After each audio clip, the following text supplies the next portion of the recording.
네, 함께 말씀 보도록 하겠습니다. 오늘 저희가 함께 나눌 하나님의 말씀 누가복음 2장 41절로 52절까지의 말씀입니다. 한 목소리로 봉독해 올리겠습니다. 그의 부모가 해마다 6월절이 되면 예루살렘으로 가더니 예수께서 12살 되었을 때에 그들이 절기의 관례를 따라 올라갔다가 그날들을 마치고 돌아갈 때에 아이 예수는 예루살렘에 머무셨더라.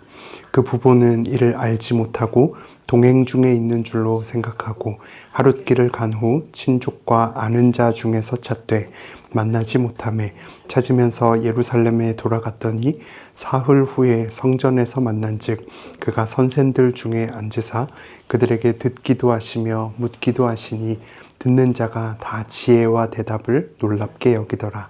그의 부모가 보고 놀라며 그의 어머니는 이르되 아이야 어찌하여 우리에게 이렇게 하였느냐. 보라 내 아버지와 내가 근심하여 너를 찾았노라. 예수께서 이르시되 어찌하여 나를 찾으셨나이까. 내가 내 아버지 집에 있어야 될 줄을 알지 못하셨나이까 하시니 그 부모가 그가 하신 말씀을 깨닫지 못하더라. 예수께서 함께 내려가사 나사렛에 이르러 순종하여 받드시더라. 그 어머니는 이 모든 말을 마음에 두니라.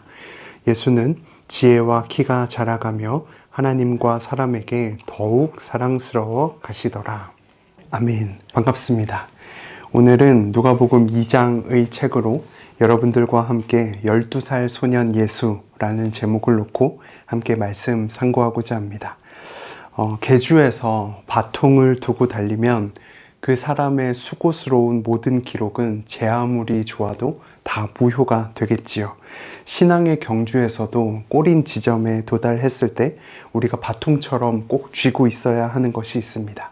신앙에 있어서 그것은 무엇일까요? 바로 예수 그리스도라고 하는 바통입니다. 하지만 우리는 이 바통을 떨어뜨리는 오류를 범하고는 합니다. 오늘 본문의 예수의 부모 요셉과 마리아도 잠시 예수 그리스도를 잃어버리는 이 바통을 떨어뜨리는 비극을 맞이하고 있습니다. 곧 다시 찾게 되는 이 해피엔딩을 저희들은 먼저 읽었기 때문에 다 알고 있지만 이 말씀을 기억하는 것은 너무나도 중요합니다. 왜냐하면 우리들의 신앙 여정에서도 이런 예수 그리스도의 실종 사건을 종종 마주하기 때문에 그렇습니다. 그래서 우리도 오늘 이들의 애타는 여정을 말씀 안에서 함께 공감해 살피며 내 손에 이 신앙의 바통이 잘 쥐어져 있는지 먼저 점검해야 하겠습니다.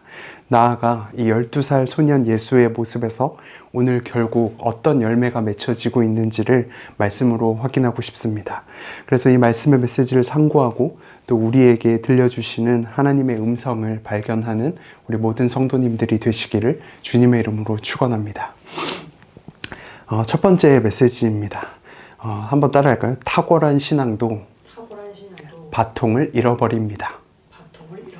네, 오늘 본문의 41절과 42절 말씀을 한 번 더 읽도록 하겠습니다. 그의 부모가 해마다 6월절이 되면 예루살렘으로 가더니 예수께서 12살 되었을 때에 그들이 이 절기의 관례를 따라 올라갔다가 라고 기록하죠. 오늘 요셉과 마리아는 부모로서 굉장히 탁월한 경건과 신앙을 보여주고 있습니다. 해마다 지금 이 세 식구가 움직이고 있는 신앙의 행보를 보십시오. 도보 140km의 거리입니다. 매년 6월절이 되면 이 가정은 절기를 따라서 예루살렘으로 올라갔던 것 같습니다. 2절에 보면 관례에 따라 올라갔다 라고 기록하고 있죠. 보통은 율법에서 남자만 올라가는 것이 일반이었습니다. 하지만 여성도, 그러니까 엄마도 자원하면 올라갈 수 있었습니다. 그런데 오늘 본문 말씀 1절에 그의 부모라고 표기하고 있죠. 정확하게 부모라고 명시된 것을 보면 요셉뿐 아니라 마리아까지 자원하는 심령으로 이 해마다 이 절기를 지켰던 것으로 보입니다. 여기서 유대인들의 자녀 양육을 저희들이 한 번 더 주목해 보게 되는 것 같습니다. 노벨상의 3분의 1을 휩쓸었던 그들의 그 비결, 그 유대인들의 비결은 무엇이었을까요? 그것은 바로 말씀 교육에 있었습니다. 3살 때부터는 이 옷에 술을 달아서 말씀의 중요성을 일깨웠다고 합니다. 그리고 5살이 되면 쉐마를 낭독했죠. 특별히 시편 112편과 118편을 그렇게 읽었다고 합니다. 그리고 12살이 되면 토라 5권 전체를 통째로 외우는 교육을 했죠. 그래서 유대인들은 13세부터를 성인으로 보며 12살 때부터는 이 금식과 절기를 성인으로서 먼저 준비하는 연습을 합니다. 예수님도 그러므로 이 지금 교육 과정을 다 거치셨고, 부모님도 지금 모범적 신앙의 교육으로 참 신앙의 가정의 본이 되어주고 있는 모습입니다. 43절 말씀도 볼까요? 그 앞부분에 보면 이렇게 기록합니다. 그 날들을 마치고 돌아갈 때에 라고 기록하죠. 6월절 절기는 일주일간 진행되었습니다. 보통은 그런데 모든 사람들이 한 이틀 혹은 3일 정도만 있으면 다 집으로 돌아가곤 했어요. 하지만 오늘 요셉과 마리아는 이 일주일간의 모든 스케줄, 그 규례를 자원해서 다 준수했습니다. 여기서 그 날들을 마치고 라고 하는 말은 모든 것의 성취와 완성, 그 모든 것이 완벽했음을 이야기하고 있습니다. 모든 것이 성취되었을 때, 그리고 모든 것이 완벽했을 때, 모든 것이 완성되었을 그때, 바로 그때 오늘의 사건이 일어나는 것입니다. 어떤 사건일까요? 바로 예수 그리스도를 잃어버리는 사건입니다. 그러므로 여러분들 기억하십시오. 우리들의 신앙이 탁월할 때에도 실패가 일어날 수 있습니다. 12살의 예수, 그리고 요셉과 마리아는 적어도 몇 번은 지금 이 예루살렘으로 올라갔을까요? 이 예수가 12살이었기 때문에 적어도 12번 이상은 지금 올라갔을 것입니다. 초행길이 아니죠. 어떤 길이 가파르고 어떤 길이 지름길인지, 어떤 길이 땅에 완만하고 어떤 길이 더 단단하고 걷기 좋은지 이들은 지금 다 알고 있었습니다. 최소 10번 이상 6월절을 반복해서 그 여정을 다녔다면 그들의 절기 신앙은 굉장히 매뉴얼화 되어 있을 거라는 거죠. 소위 루틴이 잡혀 있는 신앙인이었습니다. 그러나 이때에 이들이 오늘 시간에서 가장 중요한 것을 잃어버린 것이 문제죠. 그것은 바로 다름 아닌 예수 그리스도라고 하는 바통이었습니다. 본질을 잃어버린 신앙, 이것이 얼마나 위험한지 모르겠습니다. 6월절의 주인공이 누구일까요? 바로 어린 양 예수입니다. 어린 양 예수를 기념하는 절기입니다. 예수님을 위한 날이었지만 지금 누구를 잃어버렸습니까? 예수 그리스도를 잃어버리고 있습니다. 예수 그리스도라는 바통을 놓친 것입니다. 이 모습을 통해서 탁월한 신앙을 가진 그리스도인도 실수할 수 있다는 점을 주의 깊게 저희가 바라봐야 할 것입니다. 우리들에게 빗대어서 한번 생각해 볼까요? 여러분들의 지금 신앙 상태는 안정적이십니까?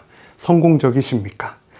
여러분의 자신 있게 하나님 앞에서 최선을 다해서 열심의 특심으로 나아가고 계십니까? 예배도 섬김도 모든 것이 다 성공적으로 진행되고 있습니까? 주변의 모든 이가 여러분들의 신앙을 탁월하다고 칭찬해주고 여러분들의 믿음에 동의해주고 있습니까?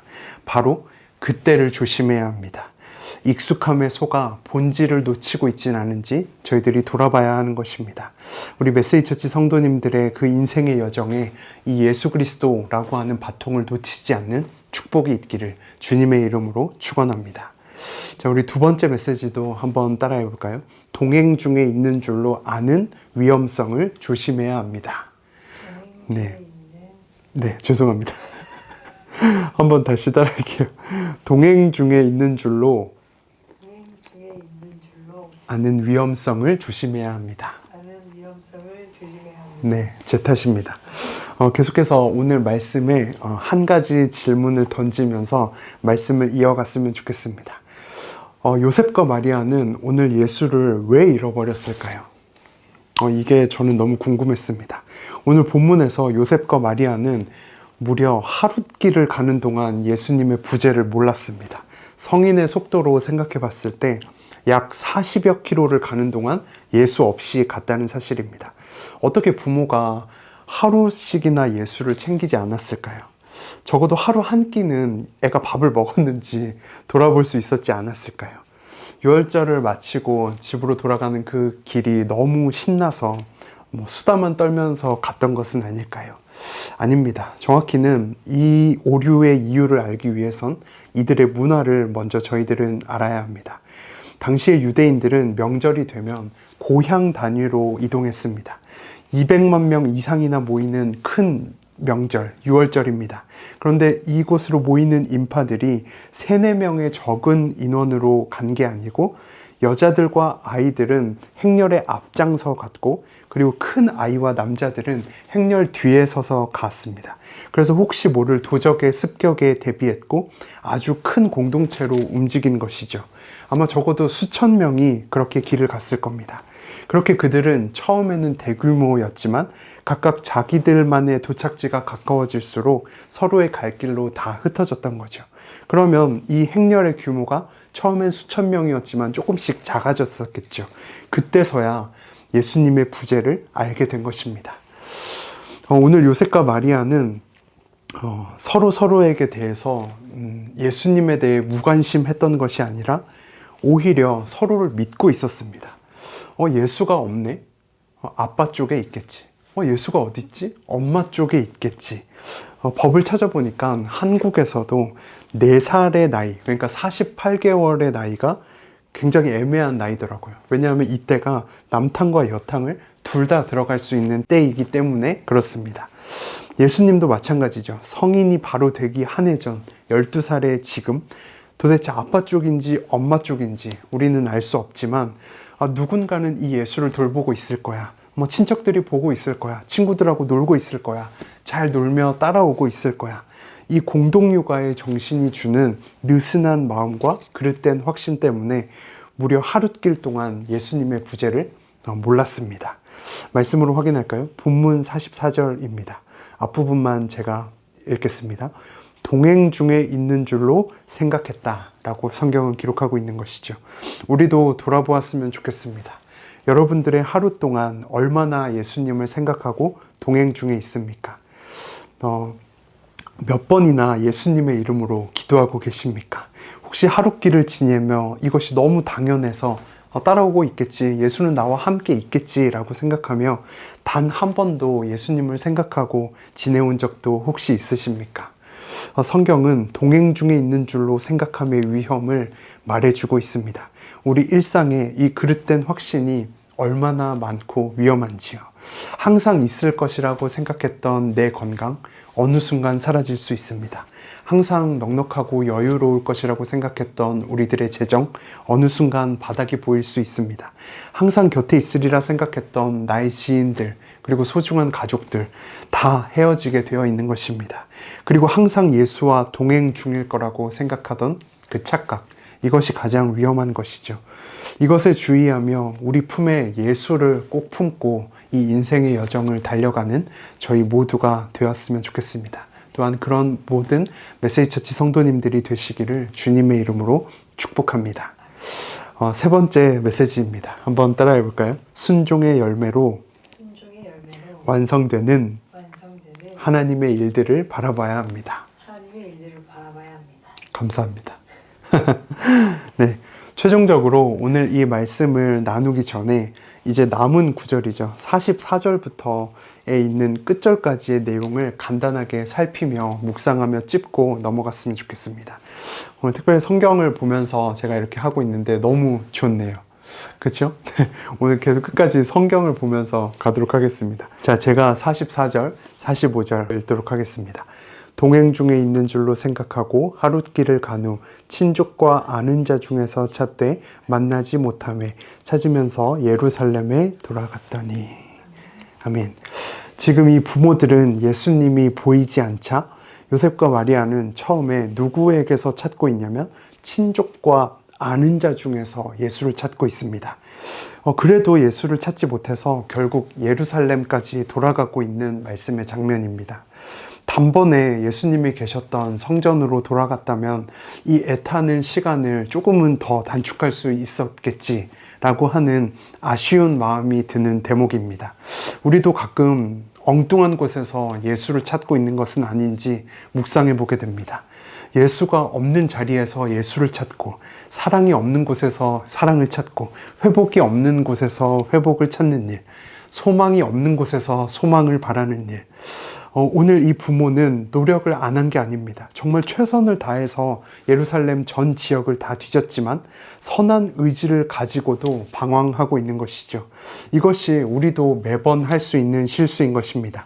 이 대목에서 우리가 주목해야 할 것은 우리는 결국 예루살렘으로 그리고 성전으로 올라가야 한다는 것입니다. 이 예루살렘이 주는 의미가 무엇일까요? 위치적 개념을 넘어서 지명이 주는 의미가 다 있지요. 예루살렘은 은혜의 자리입니다. 또한 하나님이 선택하신 구별된 처소입니다. 어린 양 예수를 상기시키는 장소입니다. 그곳에 우리의 참 목적이 있습니다. 그곳에 예수 그리스도가 기다리고 있는 것입니다. 예수 그리스도에게만 생명이 있는 것입니다. 이렇게 44절과 45절을 지나가고 46절과 47절도 오늘 성경으로 한번 같이 읽도록 하겠습니다. 시작. 사흘 후에 성전에서 만난즉 그가 선생들 중에 앉으사 그들에게 듣기도 하시며 묻기도 하시니 듣는 자가 다 그 지혜와 대답을 놀랍게 여기더라. 아멘. 성전에 계셨던 예수님과 재회의 장면이 그려져 있습니다. 성전에 와보니 예수님은 다른 랍비들 사이에서 발치에 앉아 말씀을 듣는 어떤 제자의 모습으로 계시지 않고 선생들 중에 앉았다라고 기록합니다. 6월절의 성전은 유명한 성경 강사들로 가득했습니다. 어떤 분이 계셨을까요? 아마 사울의 스승 가말리엘이 있고요. 그리고 진보주의 학파의 스승인 힐렐이라는 사람이 그 자리에 있었을 겁니다. 또 보수주의 학파의 스승인 샴마이라고 하는 사람도 그 자리에 있었을 수 있습니다. 또한 성경의 많은 성경 랍비들, 요나단, 시므온, 니고데모 전부 다 랍비입니다. 성전에서 가르칠 수 있는 지명도를 가졌던 사람들의 목록입니다. 그런데 12살 예수님이 그 사이에서 오늘 본문을 보니 밀리지 않는 모습으로, 결코 꿀리지 않는 모습으로 그 안에서 교사의 모습으로 계신 장면을 저희들이 말씀으로 발견할 수 있습니다. 이것이 어떻게 가능했을까요? 그 당시에는 제자들이 선생들을 둘러앉는 위치에서 말씀을 듣곤 했습니다. 그런데 오늘 본문에 보니까 선생들 중에서, 그러니까 곧 선생들의 선생이 되어서 12살 예수님께서 가르치고 있었다는 것입니다. 어떻게 이런 일이 가능할 수 있었을까요? 그것은 47절에 지혜라고 하는 단어에서 힌트를 얻을 수 있습니다. 47절에 지혜라고 번역된 시네시스는 다름 아닌 하나님께로부터 내려오는 지혜를 나타내는 단어입니다. 저희도 다른 그 소피아라고 하는 지혜를 잘 알고 있죠. 그것은 노련함과 경험, 경륜에서 나오는 지혜입니다. 하지만 이 시네시스는 일반 지혜와는 결이 다른, 아주 급수가 다른 단어인 것이죠. 예수님은 비록 12살이었지만 오늘 하나님의 지혜를 품고 이들과 토론했습니다. 랍비들은 그 자리에서 모두 다 놀랐다라고 성경은 기록하죠. 예수님은 그 사람의 경험과 지혜를 장황하게 논하며 지금 토론한 것이 아니고 하나님께로부터 온 지혜를 사용해서 마치 촌철살인과 같은 말씀으로 그들의 정곡을 찌르며 그들을 바로잡고 토론해 본 것으로 보입니다. 우리도 이 지혜를 갈망해야 하는 것이죠. 일반 지혜인 소피아를 갖추면 좋겠지만 그것을 넘어 하나님께로부터 오는 시네시스를 갈망하는 우리 모두가 되었으면 좋겠습니다. 또 계속해서 말씀 볼 텐데요. 48절과 49절 말씀 읽도록 하겠습니다. 시작. 그의 부모가 보고 놀라며 그의 어머니는 이르되 아이야 어찌하여 우리에게 이렇게 하였느냐 보라 내가 아버지와 내가 근심하여 너를 찾았노라. 예수께서 이르시되 어찌하여 나를 찾으셨나이까 내가 내 아버지 집에 있어야 될 줄을 알지 못하셨나이까 하시니. 아멘. 마리아가 이 엄마의 마음으로 이 아이를 찾았을 때 이렇게 이야기하고 있죠. 내가 너를 정말 애타게 찾았어. 너 왜 대체 우리한테 왜 그런 거야? 라고 이야기합니다. 여기에서 근심했다라고 하는 표현은 지옥의 고통을 나타낼 때 쓰는 단어입니다. 홍포 입은 부자가 거지 나사로를 향해서 물 한 방울을 요청하던 그 지옥에서 이 근심이라는 표현이 사용되었습니다. 누가복음 16장 24절의 하반부죠. 내 혀를 서늘하게 하소서 내가 이 불꽃 가운데서 괴로워하나이다. 그 괴로움으로 지금 마리아는 예수님에게 이야기하고 있습니다. 대체 우리한테 왜 그랬니? 내가 너를 얼마나 근심하며 찾은 줄 아느냐? 라고 했더니 예수님께서 도리어 이렇게 말씀하시죠. 왜 나를 찾으셨습니까? 내가 내 아버지의 집에 있어야 될 줄을 몰랐습니까? 라고 합니다. 더 정확한 원문으로는 이렇게 표현합니다. 내가 아버지의 일들에 대해 열심을 다해야 할 줄 몰랐습니까? 라고 이야기하죠. 킹제임스 성경에서는 about my father's business라고 하고 표현했습니다.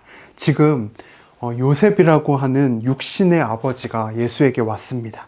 그런데 그 아버지에게 내 아버지가 따로 있다라고 얘기하며 나는 그 하나님의 일을 감당하는 것이 내 사명이다 라고 이야기하고 있는 것이죠. 그 뒤에 예수님은 나사렛으로 돌아가셔서 부모님께 순종하시고 받들었다라고 성경은 기록하고 있습니다. 그리고 그 모습이 하나님과 사람에게 굉장히 사랑스러웠다라고 52절은 결론 짓고 있는 것이죠. 오늘 본문을 읽고 묵상하고 마주하면서 저 또한 한 아이의 아버지로서 굉장히 번뇌에 빠졌습니다.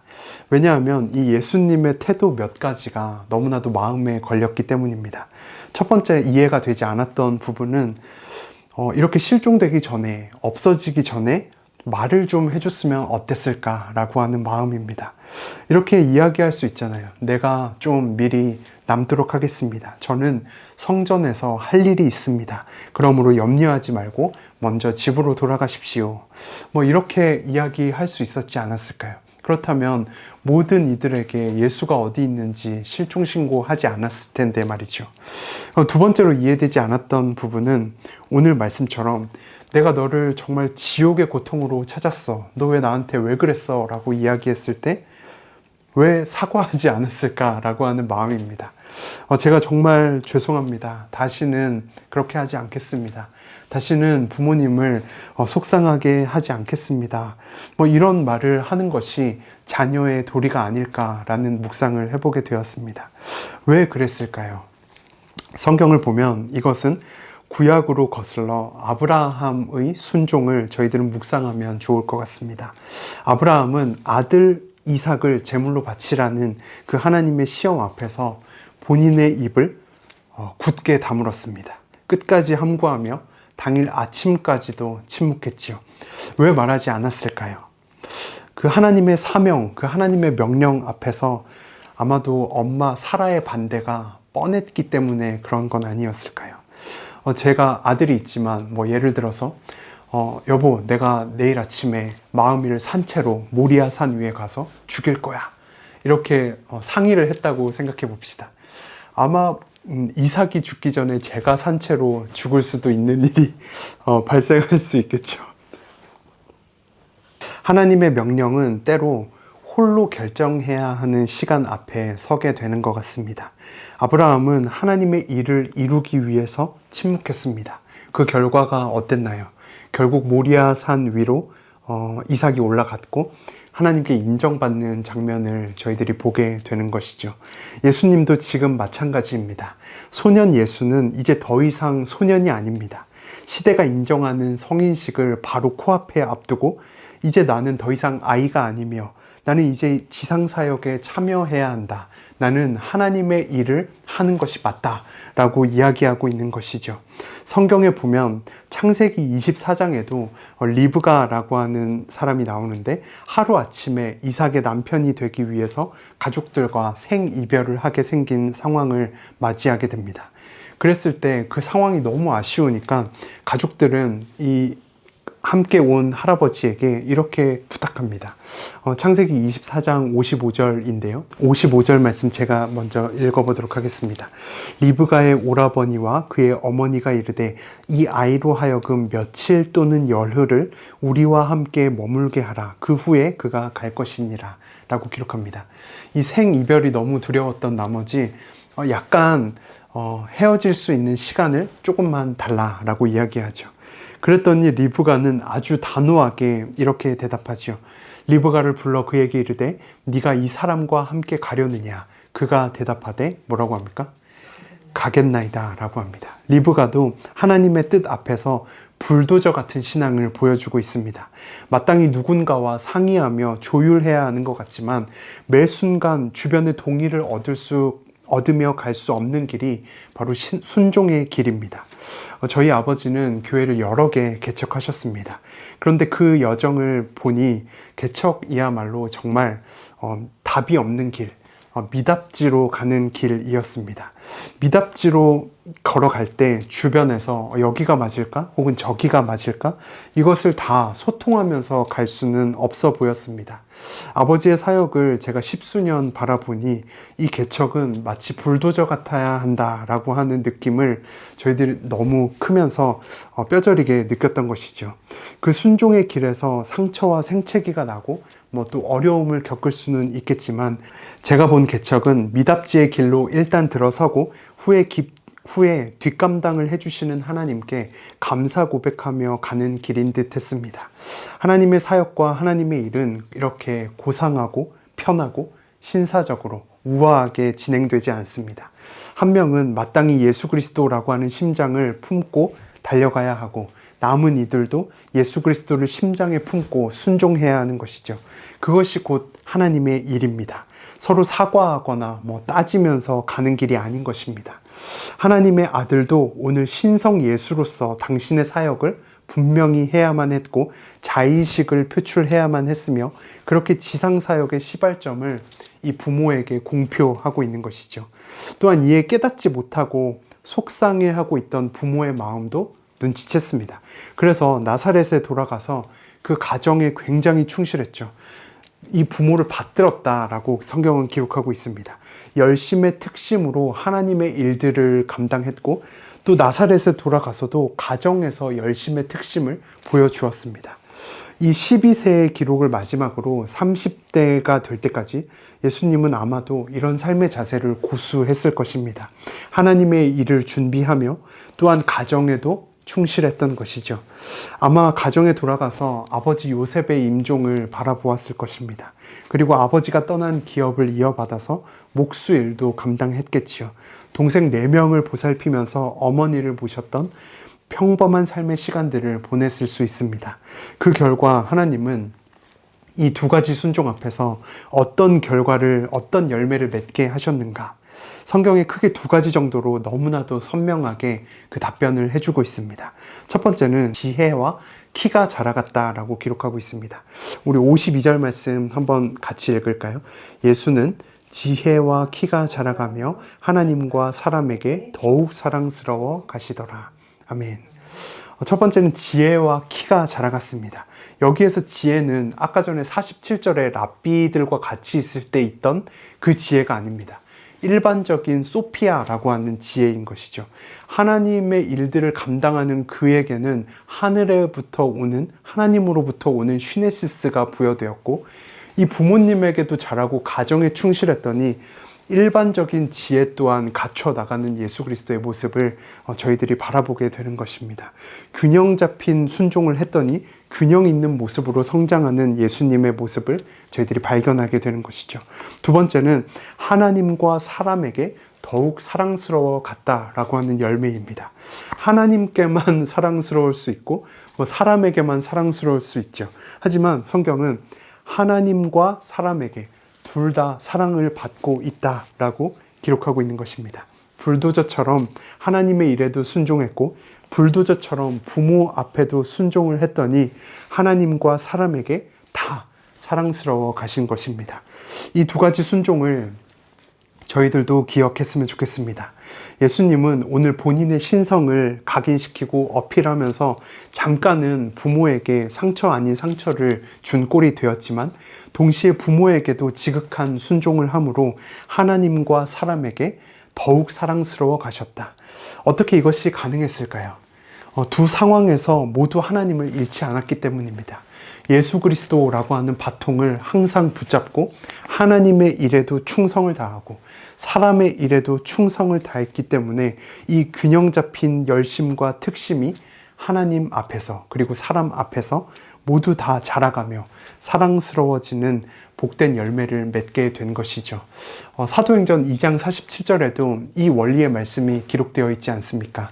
하나님을 찬미했고 사람들은 그에게 호감을 샀고 하나님과 사람 앞에서 호감을 산 그들을 보며 구원받는 자가 많아졌다라고 성경은 기록하고 있는 것입니다.